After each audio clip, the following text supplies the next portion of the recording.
It's time for Bourbon with Friends, the bourbon podcast that never takes itself too seriously. Pull up a chair, grab a glass, and remember, a bourbon with friends can change the world. Here we go.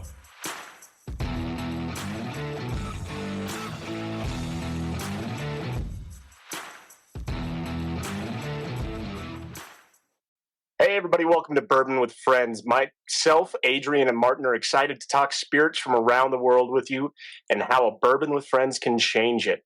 Welcome you guys. How you guys doing today? Oh man. Good. How about you? Nice.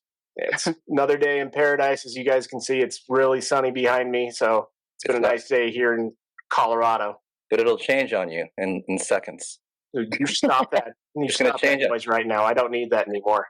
So let me ask you, you guys know that I have my dog Franco, and most people that have interacted with me know that that's where I got my Instagram name from, the Whiskey Franco. I was just out with him and it was wildly windy, and he's freaking out. I'm sitting there like, come on, man. And I try to think of, like, obviously he doesn't understand me. And I try to think of how I could simply put what wind is to a dog. So I'm like, it's just air moving a little bit faster. And he just looks at me like, what? So I'm thinking, like, what's the weirdest way you've explained something to anybody? Like, what's the most simplistic thing you've ever explained to somebody? Oh, wow. Like, Brian, if I asked, Brian, if I said to you, explain flatulence really simply. Air pushing through the body. There you go. Yeah. Adrian. Yeah. The same thing? No. Well, yeah, you could say the same thing. Oh, well, I have a child, so I do this a lot, see, and then I keep it short because, it's What, only... the flatulence? No, It's just a two. because, it's on an as-needed basis, so you stop, and as soon as they stop asking questions, you stop. That's kind of how it works. That is true. See, yeah, Franco couldn't answer back, so I don't know if that was a good enough answer. Yeah. How do you know he knows what you meant? He Well, just looks, he shrugs. Well, this is a weird introduction to a phenomenal podcast. Well, so I'll tell you why I said that. Basically, today we're going to have someone join us here in a few seconds that's hopefully going to explain a whole lot about whiskey to us in hopefully a simplistic way. And that is going to be, we have Chief Whiskey Scientist and Chief Distillery Operations, Tripp Stimson of Barrel Craft Spirits. Welcome. Hey guys, how we doing? Crab? Good. Thanks for having me tonight. Absolutely. Thanks for coming on. Yeah, absolutely. Brian, it sounds like you've got the sun in Colorado, which explains why it's almost trying to rain in Kentucky. There you go. Well, we just had the rain here, so I'm hopefully it pushed all the way to you in a day because I see. We're up here. Makes sense. The garden will appreciate it. There we go. For sure. Well, Tripp, I think we should probably start with just maybe give everybody a little basic background on where you're from and what you do. All right. Well, again, my name's Tripp Stimson. I'm with Barrel Craft Spirits. I've been in the spirits industry now for about 20 years, right at 20 years now. I've been with Barrel Craft Spirits since the beginning. The company was started in 2013. The founder, Joe Beatrice, started the company and opened the first accounts himself. And I am locally here in Kentucky and met Joe, like I say, in 2014 as a consultant working in a different distillery.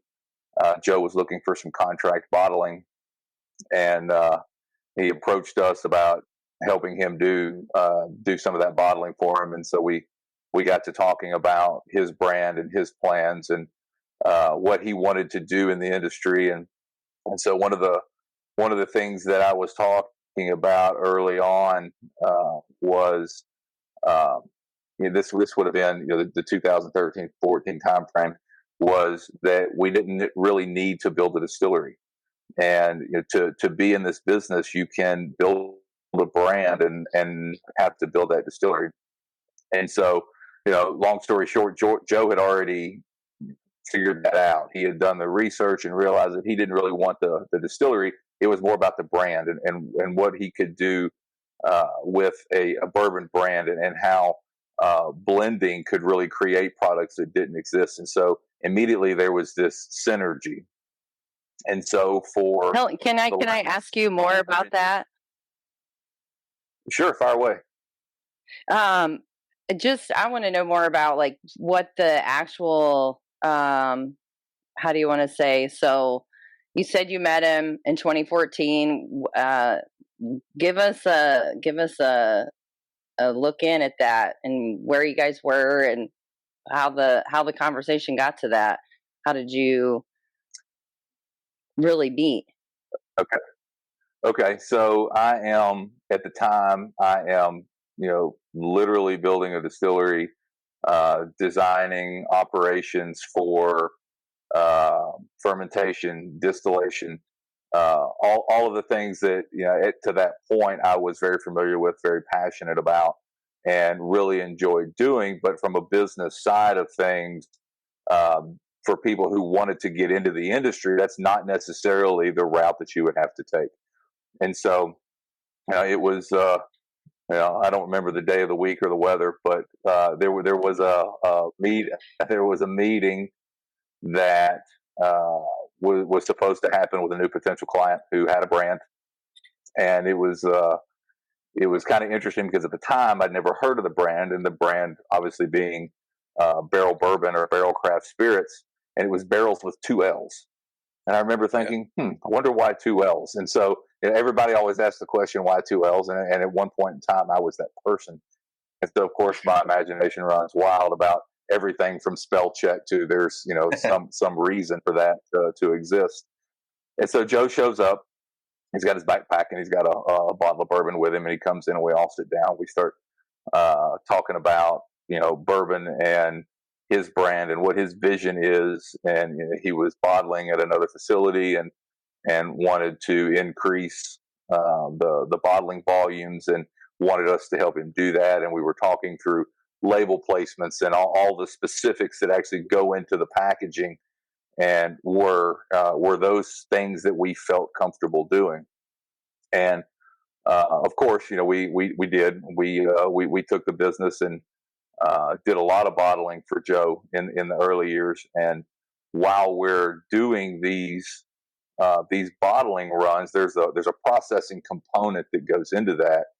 And it's in some cases it's as simple as dumping barrels, but when you're blending, it's a little more intuitive and a little more involved than just dumping the barrels. And so while this process is happening, Joe is around for a lot of that, and we have lots of different conversations around what to do with bourbon or what to do to set your brand apart, or how do you take an idea and make it different than what's already on the shelf. And so through these conversations, we realized that we really saw the bourbon world through a very similar lens about how things should be structured. And so the friendship grew, and the ideas kept coming, and so we're going strong 11 years later. Yeah, Anything you you can actually change? see that. Yeah. We do interjection on ourselves all the time. It's Yeah. No, I was just saying, is there anything you would change? I mean, Anything I would change? Yeah. If I thought about it, I could probably come up with some nuanced things that we might do differently. But really big picture, all in, no, I don't think I would change anything. That's great. That's impressive. No regrets. Yeah, absolutely. It's good though, because that's a vision that obviously you guys had and obviously probably talked about, and it's you could get into the nuanced things like, well, you might should have done this here, done that there, but really at the end of the day, I think the culmination of all that's shown, so it just kind of made sense. Yeah, and Martin, you hit the nail on the head with that. It's like when you have that vision, I think there are different ways to navigate the nuances to achieve the goal. But at the end of the day, if you get to the goal, it's a success, right? You could always go back and try to do some of the smaller things a little bit differently. But the decisions that you make in real time are decisions that, based on the information that you have and where you're trying to go, are the best decisions that you can make in that moment. And so as far as that goes to where we are today, I don't know that I would change anything. That's great. Awesome. Well, What drew you? Go ahead. I'm sorry. no, please go. Rock paper. Thumbs up and all. I know. I don't know why it's doing that. So what drew you to biochemistry and cell and molecular biology? Wow, you have done your homework, haven't you? I tried. I really don't want to disappoint you. So my original plan was medical school, and so Okay. all of my educational choices up to graduating college were around getting ahead in the field of medicine. And so all through high school, took every science class I could take, and into college focused on the biochemistry, molecular biology, and all of the supporting courses that were geared toward setting you up for successful MCAT scores and medical school entrance exams. The whole science of the chemistry of the body and how it works was just fascinating to me as a whole. And so, that's what I pursued. So the question is whiskey medicine? Right? I'm just kidding. I don't know. I guess Some people would depending on argue. your perspective, I mean, the government's thing was not too terribly long ago. You're right. And we have labels that say it on there. I guess technically, Yeah. They were tonics along with So Coke and everything else.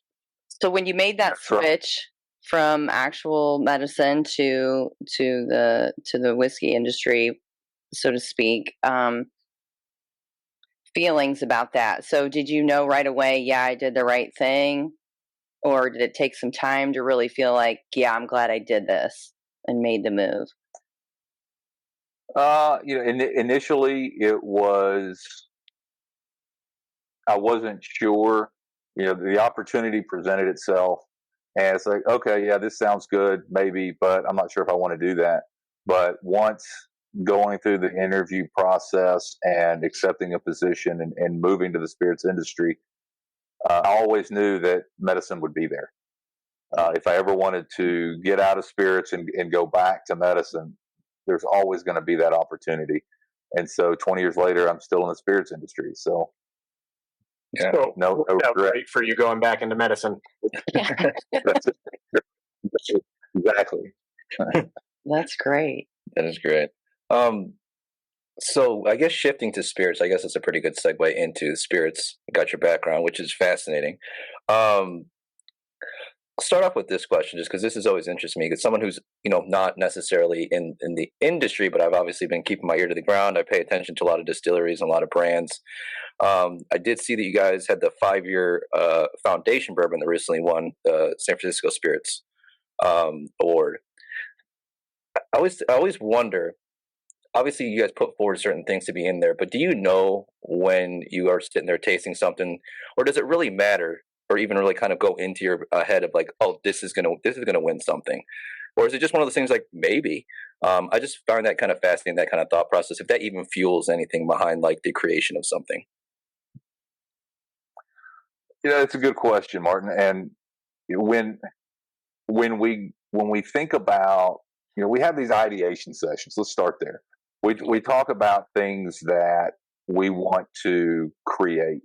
Are there holes in the portfolio, or is there a certain element of the spirits market that we'd like to target? Or in some cases, is it, wow, this sounds like it could be a really good product. Let's see what we can do with it. So those sort of top line blue sky conversations happen initially. And then from there, we begin moving in a certain direction based on how we feel we can begin sort of forming that product. And I guess with foundation, since we're talking about that, everything up into foundation for 10 years had been cast strength, right?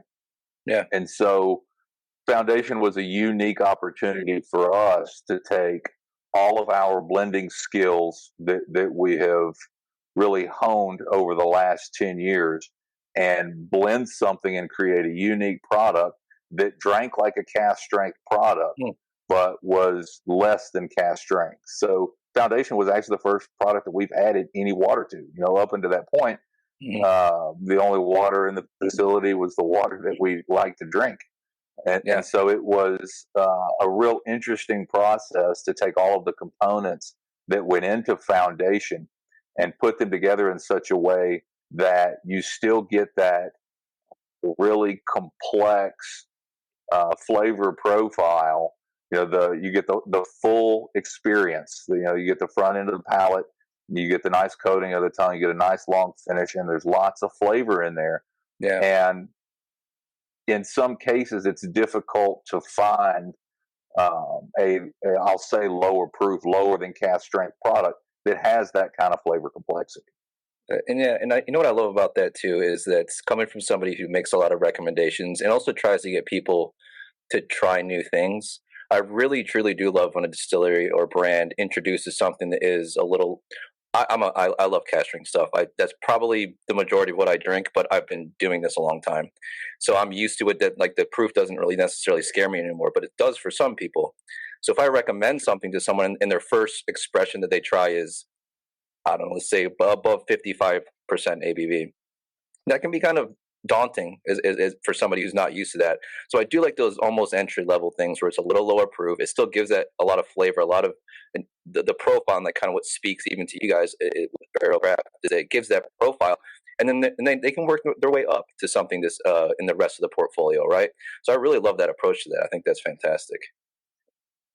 Well, and to go a step further, you outlined this very well. In that with Foundation, it does a couple of things for us as a brand. There's the lower proof, and on the shelf it's $55. So you have the lower proof. It's a little more approachable from the proof perspective. It's also a little more appetizing for somebody who might not be familiar with our brand. So it's a little less risky for somebody to go and grab a bottle of Foundation, take that home and give that a shot and say, wow, this is really a great product. What else does this company do? So it's a nice segue into the rest of our portfolio. On the flip side of that, what it does is for those who are already supporting the brand and have tried all of our other things, it gives that consumer the opportunity to have something that might be considered a little more of a daily drinker or a more frequent drinker than something that they paid somewhere between $90 and several $100 for. Exactly. So it really covers a couple of bases for us as a brand.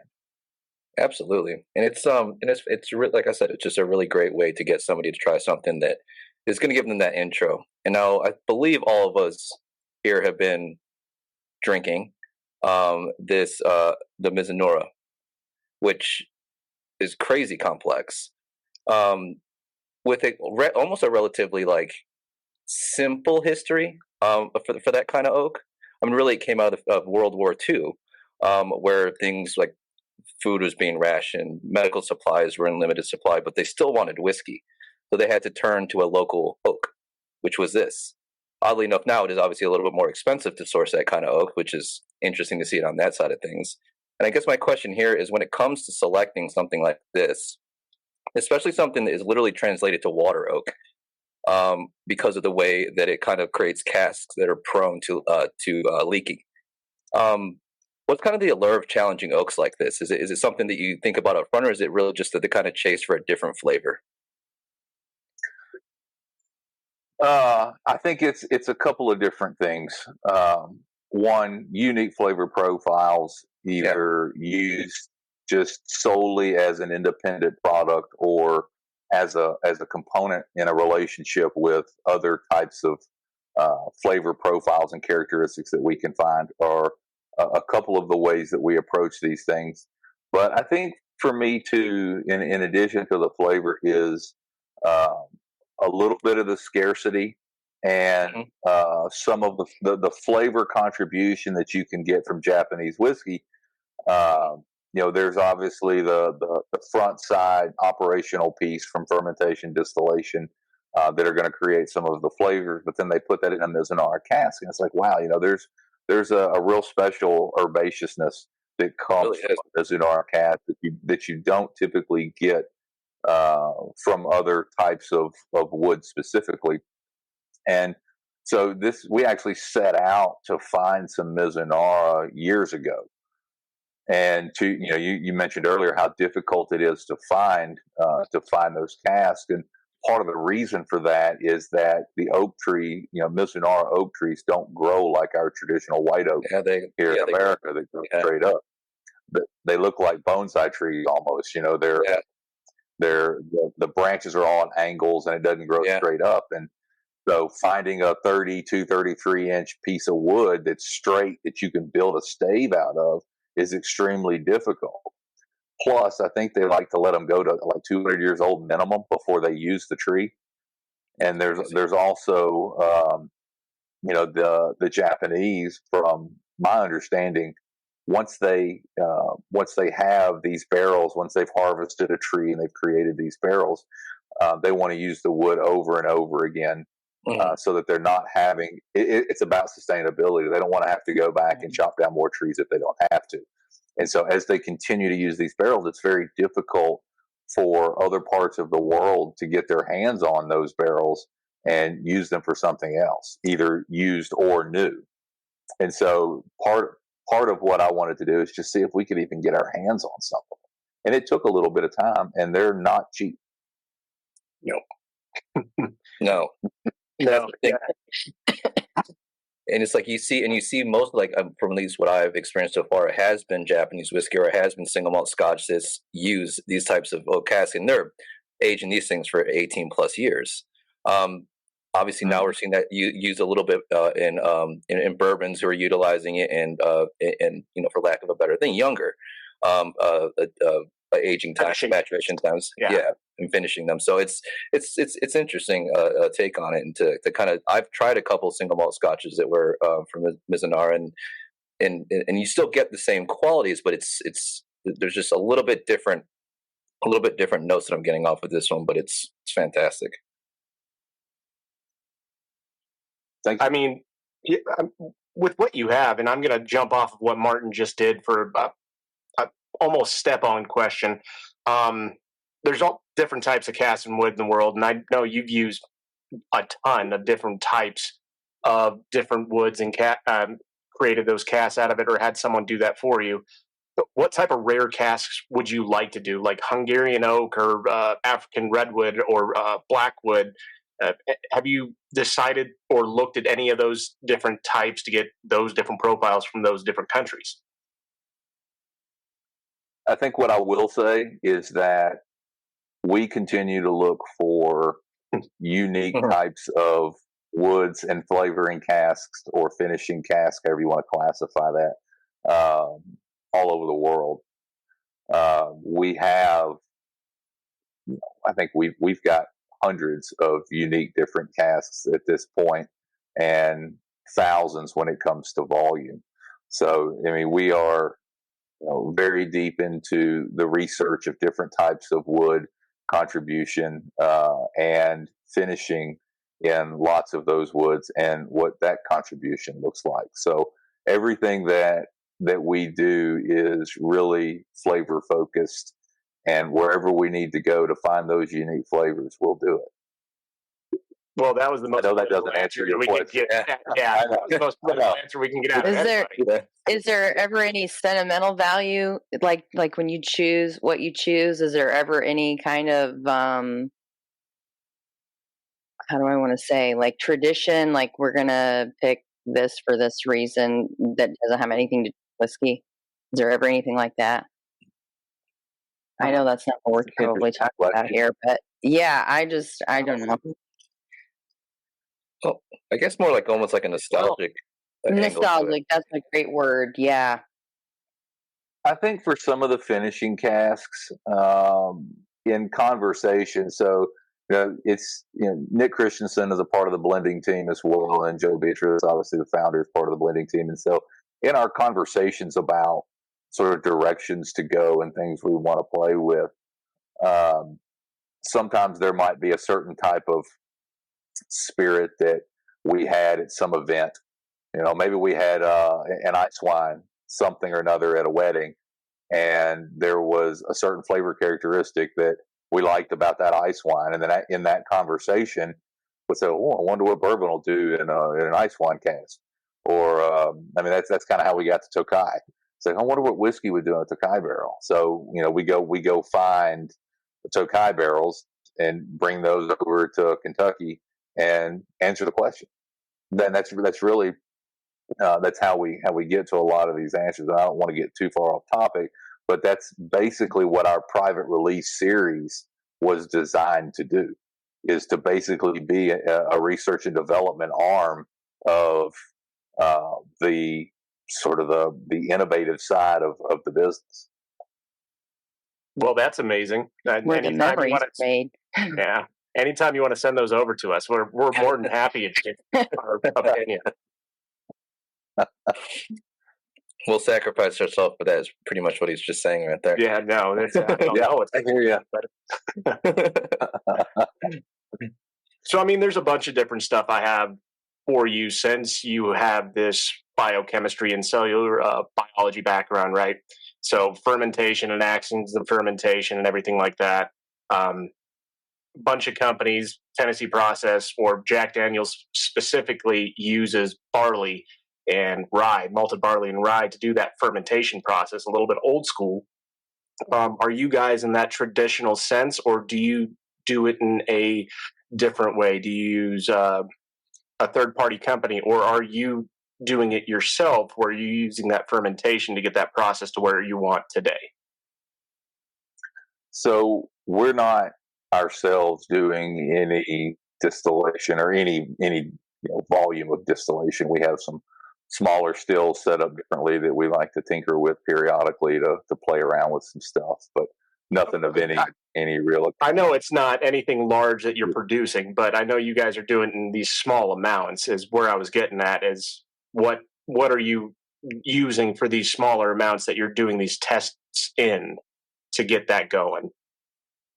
So there's a couple of different ways to look at traditional styles of fermentation. I guess, are we just talking about bourbon and grain fermentation? Yes. Okay, so you can, if we start at the beginning, I think one of the most overlooked pieces of this puzzle is yeast. And so many people who want to start, I mean, even if you've already built a distillery and you're getting ready to turn the key on, most people, in my experience, have never really thought about a yeast strain.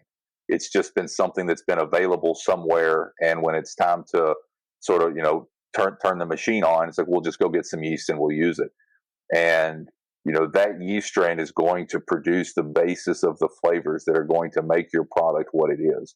And so from my perspective, it is one of the absolute most important decisions that anybody making alcohol needs to make. And so there's a lot of things that go into that. The styles of fermentations, the fermentation temperature ranges, the amount of sugar that's available in that fermentation, whether you're doing everything with grain or you're doing you like a moonshine wash or honey fermentation. All of those things impact the way your yeast strain is actually going to perform, which is also going to impact the flavors that are going to be created in your fermentation.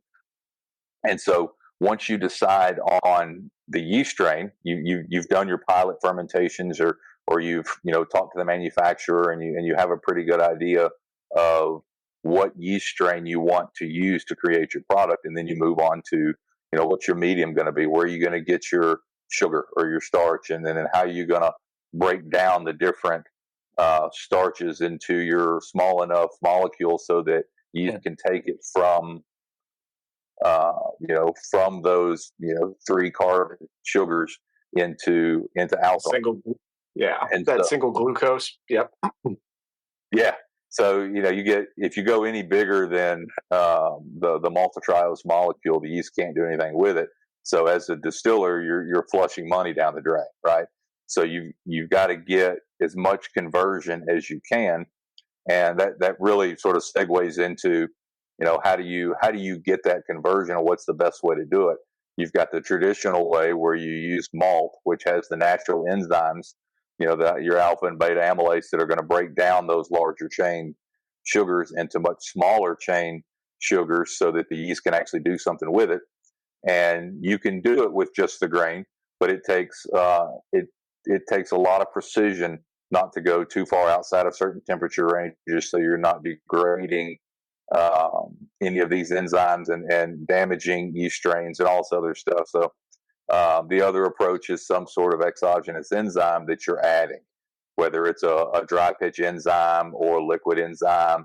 And the technology behind ensuring that you get good conversion is it's there's so much out there that for pennies you can make sure that you get as much alcohol out of your medium as you can, as physically possible. And so a lot of people have moved in that direction. So please go. Sorry, go ahead. No, I was just I'm not against either one. I'm not against either one. It's there are flavor components that you're trying to create, but there's also, you have to run a company. So there's that balance between the two. And if you can spend pennies on a fermentation to make sure you're not flushing starch down the drain, then as a company you're going to want to do that. 100%. You gave I'm sorry, I'm a bit of a nerd when it comes to some of this stuff, just because what I do for a living as well, not as advanced as you, but I love to hear it from a person who has more experience and knowledge and can provide that knowledge to other people around the world. I know you guys are doing it with, like I said, at a smaller scale with your stills, that you're trying to create new items and send it off or give your ideas and push it in the right direction. But hearing it from someone with your background and your knowledge is kind of amazing. So I appreciate it. It is. And then on the other side of it too, and we're going to get nerdy. Let's just lean into it, right? We might as well. I think the concept of blending is really interesting to me. So coming from, again, someone who really started off in single malt scotches and found my way to a company called Compass Box, with like what John Glazer was doing with them. Right. And then finding you all when I started to venture into the bourbon world, it was one of those things. Like, I felt that the one question I think I always have is that when it comes to blending, where do you stop?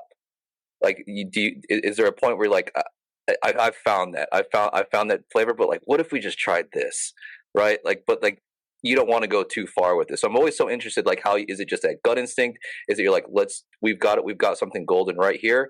Let's go with this. So I'm always kind of fascinated in that thought process. Great question. It's not an easy answer, but what I'll tell you is when I think about complexity in a blend, the best way I've come up to explain it to help provide some visual context is that if you know what frequencies look like, so you've got these waves, right? Sure. And as these waves, you've got peaks and valleys, and you've got these gaps between the waves, and so you've got a long sweeping peak, and you can tighten those up, and you can have much tighter peaks. And so, from a visual perspective, each of those peaks represents a flavor, we'll say, some piece of the component of the overall flavor profile. And so as you begin blending and then continue through the process, you're adding more and more peaks. And the goal is to get as much complexity in there without overlapping too much, because you don't want to hide something, right? So you've got all of these great flavors, and you want them all to sort of share the stage equally, because it's not the one instrument that makes the symphony, right? It's the orchestra. Mm-hmm. And so you've got to give everybody its fair share of the profile of the experience.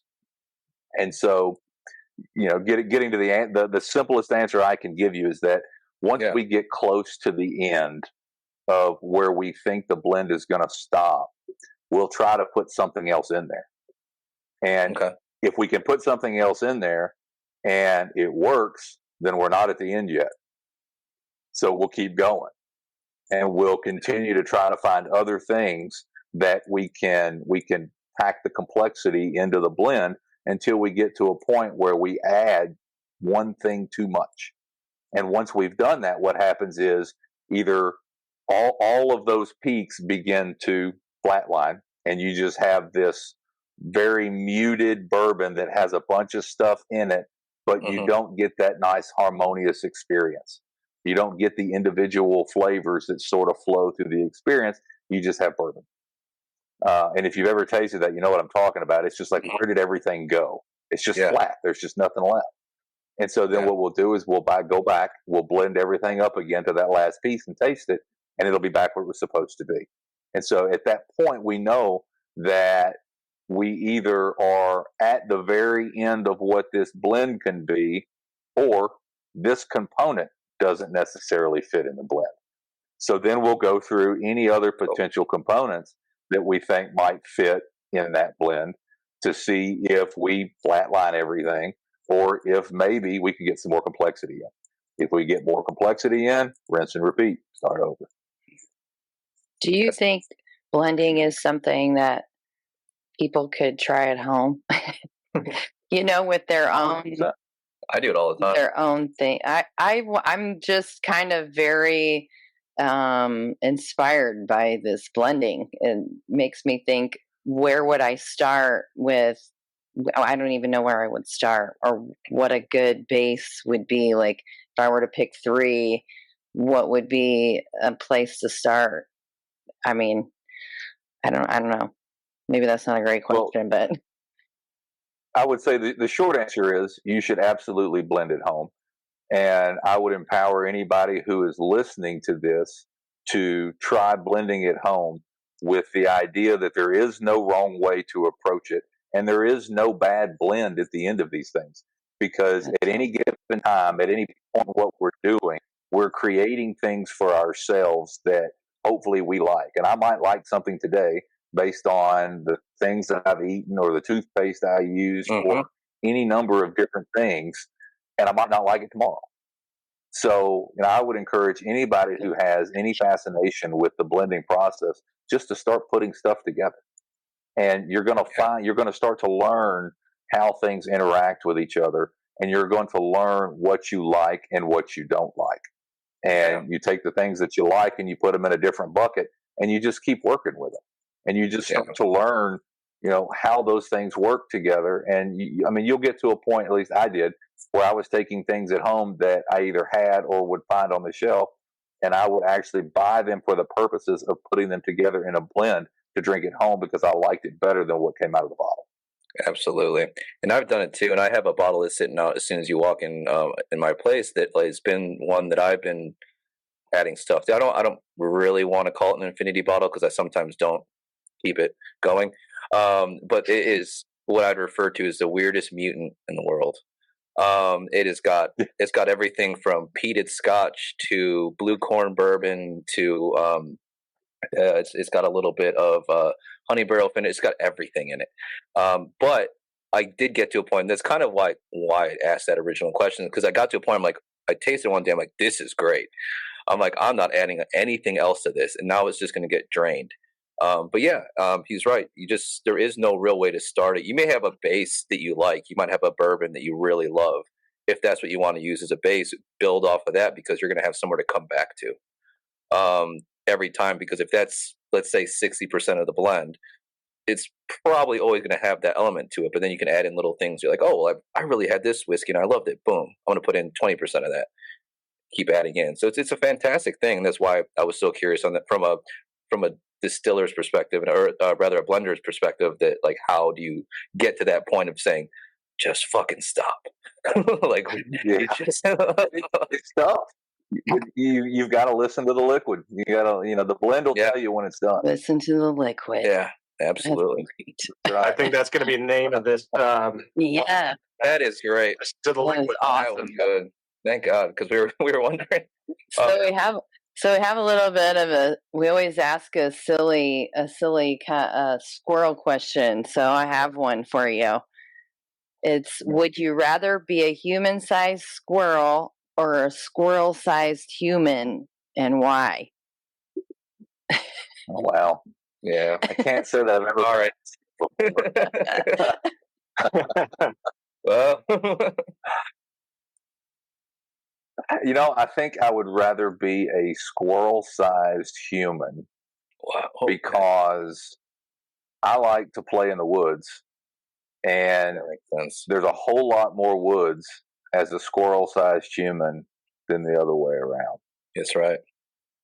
Yeah. That's kind of disturbing. Yeah. Well, I think it's awesome. I'd just be afraid something would eat you. Probably, but there's things to worry about in other ways.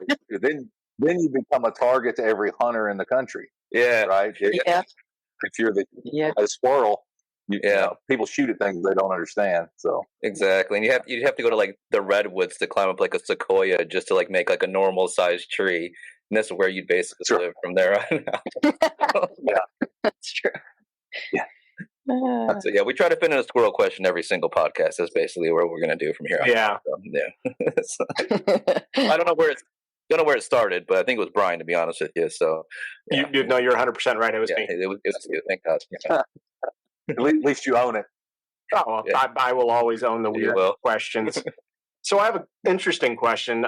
Flocking. If people don't know what flocking is, it's those little particles you'll see in a bottle sometimes when it gets too cold outside, below that zero temperature, and it gains those particles on the inside, and you just see it. It's not harmful to you whatsoever. But with that, what does your company do to prevent that flocking from getting into those bottles or being formed in the bottles? Very good question. Technical question. So firstly, flocking, there's a lot of things that cause it, and there are different types of flocking depending on sort of the ecosystem, or the ecosystem being the spirit that we're talking about. But there are ways to filter that out. There are certain ways, like chill filtration. You can chill your liquid down to pick a temperature, whatever the temperature is basically the floor of your stability, and you can force those flocking particles out of solution. Once they're out of solution, you can then filter them so that if that liquid gets down to that temperature again, there's nothing left in there that's not soluble above that temperature. You would have already filtered that out. There's some other ways to do it where you can focus on charged particles.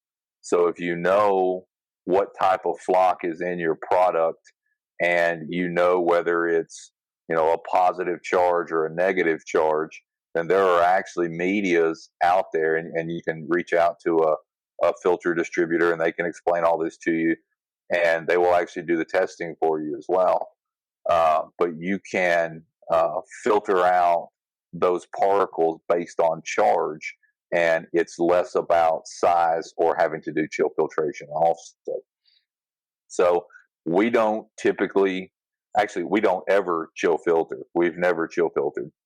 The big way we focus on any of the flocking issues that we either have or potentially could have is through size and also particle charge. So we don't force it out of solution with temperature. We try to grab it out of solution based on charge or the physical size of the flock. That's what she said. Sorry. We made it an entire podcast. Well, it was Almost. there was no cursing. We were right there. At least. Well, I think I did an F-bomb at some point. I'm pretty sure I did. Yeah, I'm pretty sure I did. So getting to the end, I think a really kind of good way to wrap all this up, because we've talked a lot, and like, listen, genuinely, thank you. This has been so enlightening on a lot of ways for all of us. Even someone like Brian, who is literally in the whiskey industry, I'm sure he has learned quite a bit from all of this. And I think for me, my favorite kind of thing and the way to wrap things up is to kind of take it all the way back. What is your favorite whiskey memory? Now, it doesn't necessarily have to be like the first whiskey you try, but like, what's the greatest whiskey memory that you've ever, like, in your life, basically? an experience, a memory, just one of those moments you always think about, like when you sit there and you're sipping something, you're like, I remember that moment.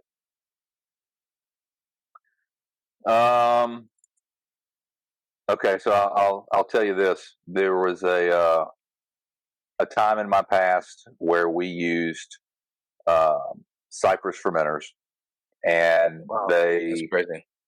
they showed up on a flatbed truck, and we had put them together. And I don't know if you guys have ever done that or you've ever heard anybody talk about it. It's an absolute pain. It basically take a barrel, the way they raise a barrel, and that's how you basically raise these fermenters. And so these things are monster. And so we're putting these things together, and we're putting these hoops around them, and we've all got impact drivers, and we're tightening these things up and lining up, making sure all the joints are together. And it's like, man, this is really going to be great when we can have a fermentation in here and we can actually see something happening. And so we spend a long time putting these things together, and then you have to swell them because they're not going to hold liquid like a dry barrel. You fill it up with liquid, it's going to run out all over the floor. So we begin filling these things up with water, using steam, and getting these things to swell to the point where they'll actually hold some sort of contents. And so once we get it to a point where it actually holds something, the first fermentation that we put in there, we're all standing around talking about how great this is and like amazing. We actually finally did it. The first fermentation's in there, and so the yeast activity in fermentation, you typically get your highest activity somewhere around that 12 to 16 hour mark. And so the next morning when I came in after we'd done our first fermentation and added the yeast, everything was set. Came in the next morning with my cup of coffee, and I'm standing over this fermenter, and you see the activity, and it's like, wow, this is a really cool moment for me because, again, it started with an idea. We then had to build this freaking fermenter from a pile of parts, put everything together. We milled all the grain, we grew all the yeast ourselves, and everything was inoculated into this thing. And to see it all doing what it was supposed to do was something that really sticks out in my head, because moving forward, every morning I would start my morning with a cup of coffee at the fermenter from the night before. Even still, a fresh fermentation is one of the greatest things, in my opinion, in this industry. That's great. I love that. It's become a thing. Like that's that kind of almost tradition that you just have to. I love that. That's a great answer. I don't like that answer because I can't go to my distillery and do that every morning. I work 90% of the time or the road. Yeah. So he just sits there in the backyard. Yeah, that's great. I tell you, man, there's just nothing like walking in and seeing that each morning. The still runs, and that's fantastic, and you can get the spirit coming off the still, and that's great. But when you can literally see a fermentation doing exactly what it's supposed to do, there's just something magical about it for me. Well, Tripp, that is probably one of the best answers I've ever heard. I know Adrian and Martin probably feel the same way about it. Yes.